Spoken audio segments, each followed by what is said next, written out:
When I was 23, I was cut from the CFL after I was not drafted in the NFL. I had to move back in with my parents in a small apartment in Tampa. And again, dreams dashed. You work so hard, and then somebody's saying that, well, you're just not good enough, and you got to go home. And at 23, you think life is over. I fell into a deep depression, and I remember at that time, the only thing I wanted to do was clean the walls. I grabbed some cleaner and a rag, and for days I would clean. I cleaned everything. It was just the only thing I can control. I found that with depression, one of the most important things you could realize is that you're not alone.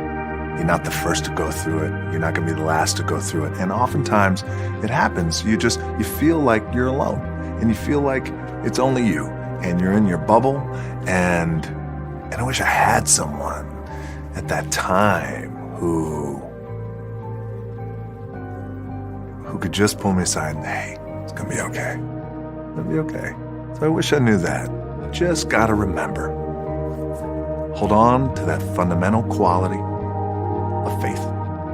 Have faith that on the other side of your pain is something good.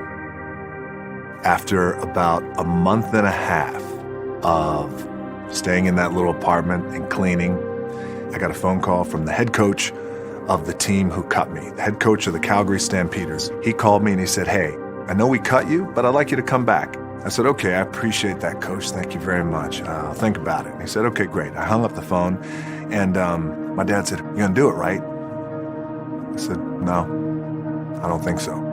I think I'm done with that. And he goes, what? I said, my gut tells me I'm done. He said, what are you going to do? I took a deep breath. I said, I'd like to get into the business.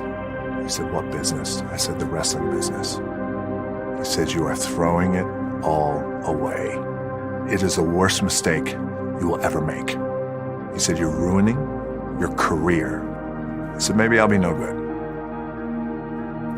But I feel like in my heart I have to do this. And I either need you to train me or need you to not train me. My dad rose to the occasion. He said, I'll train you. And it wound up being one of the greatest chapters in my life.